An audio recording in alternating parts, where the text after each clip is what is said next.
In this session, we will discuss more about important parameters of operational amplifier. So let's start.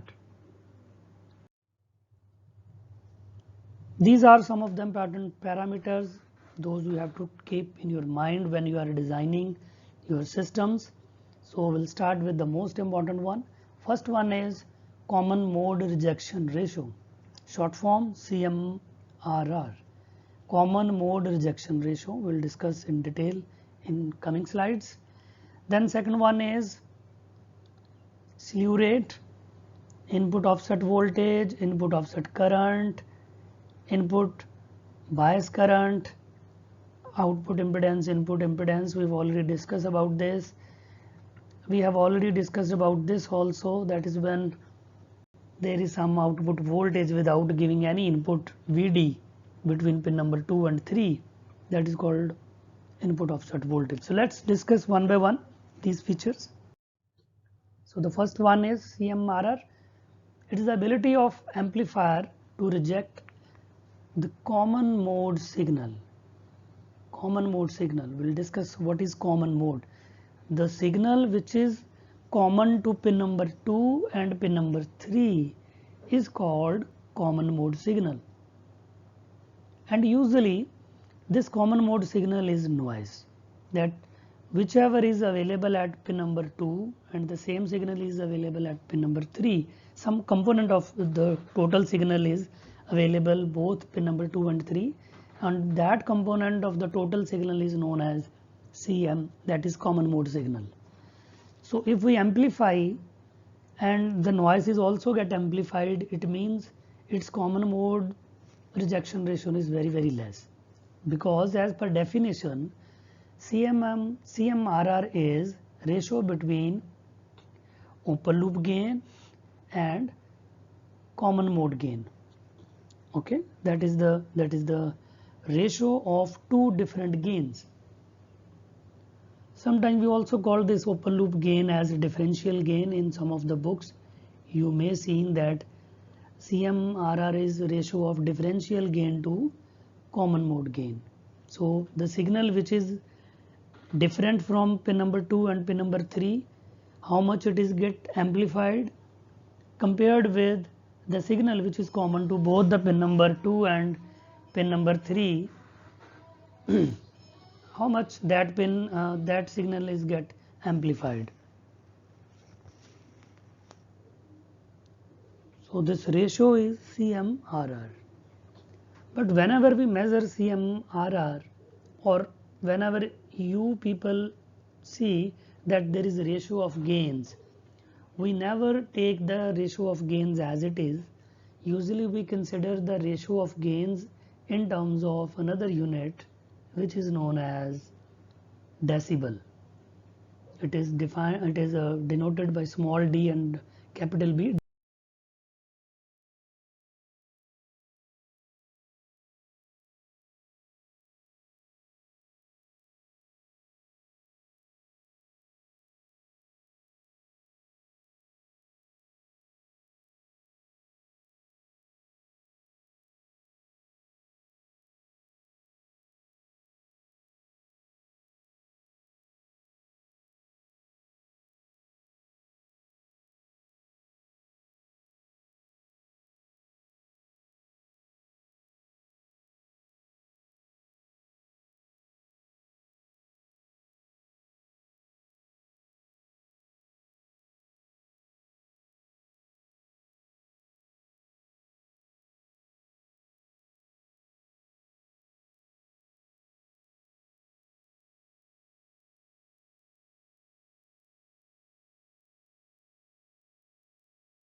So next thing is slew rate. This is very important parameter while selecting a particular operational amplifier for a given application. So let's see what slew rate is. Is the rate of change of output voltage with respect to change in input, and we always measure this particular parameter in voltage per unit time. So let's see what is rate of change of voltage. as shown in this circuit, let's say a test circuit where we provide one step input. This is the step input that we can provide to this circuit. Is increasing slowly like this one. Okay, so it means this is the input we have provided to this circuit, and output has to reach from this value to this value, and due to slew rate the output is taking the path this one. So it means to change voltage from this to this level, from minimum to the maximum level, OpAmp is consuming this particular delta t time. So we can define slew rate for this particular OpAmp is change in voltage, output voltage. Let's say this is, for example, this is 0 volt, and let's say this is 6 volt. So it is taking time, for example, let's say this is taking 3 millisecond time to reach from this value to this value. So slew rate is 6 volt, because this difference is 6 volt, and it is taking 3 millisecond. So how much slew rate we got? That is 2 volt per millisecond. That is the slew rate. It means in 1 millisecond maximum the output can vary up to 2 volts. So OpAmp is not able to change more than 2 volt in 1 microsecond. That is the exact definition or explanation of slew rate. So I repeat, delta V out in a particular time taken by the operational amplifier in response to there is change in some input quantity. So in this example there is a step input provided to the circuit. Corresponding to that step input, output has to be increased to Vmax by following the straight path like this, but the OpAmp is slowly increasing the output and it is consuming this much delta t. So slew rate will be the change in output voltage, and time taken for that change is known as slew rate. Previous slide, it was just 18 volts in 1 microsecond. That is, if the input signal itself is varying very quickly, very sharp variations are there in the input, and let's say in 1 microsecond of time these variations are very high in terms of voltage. Let's say this variation is of, if we are using plus minus 15 volt, okay, let's say this variation is, total variation is of 30 volt. Okay, so if we want to reproduce the same variation of 30 volt in 1 microsecond, the operational amplifier whose slew rate is somewhat like this is not suitable for this kind of application, in which there is already, we can calculate, there is already a change of 30 volt in 1 microsecond. So for high speed signals we have to have high speed operational amplifiers. High speed operational amplifier means those operational amplifiers whose slew rate is very high in the range of 50 to 70 volts per microsecond. Along with slew rate, we have to take care of one more important parameter, that is bandwidth gain, and this usually should be high bandwidth, that is we can handle high frequencies also. At least up to 20 megahertz signal can be managed or can be amplified properly. We will discuss more about bandwidth gain in frequency response lecture. So when we discuss frequency response of operational amplifiers, we will exclusively discuss its frequency behavior and bandwidth gain of operational amplifiers. So for such kind of tasks where we need fast analog to digital converter or D2A, we have some special operational amplifiers, and these are LM318 and Micro A715, where slew rate is very high or very good for these kind of applications. Now come to the next parameters. Next parameter is input offset voltage.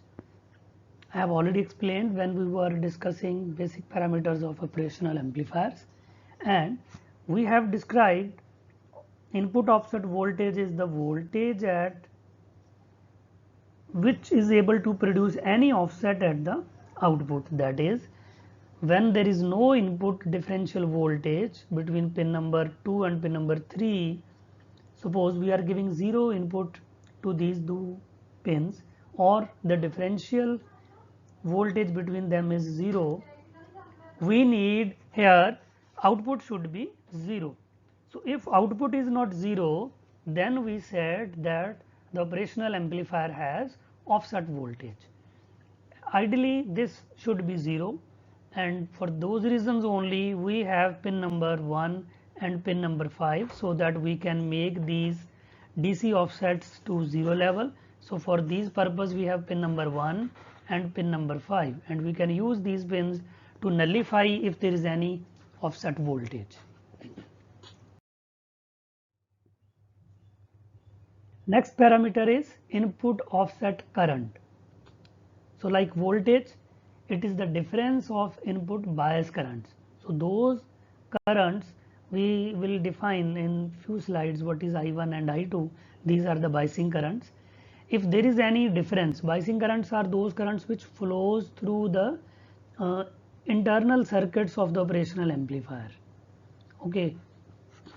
So ideally we said their numerical value should be same, so that difference of these two currents should be 0, and if there is some difference is there which is not 0, we said this is offset, and we term this offset as input offset current.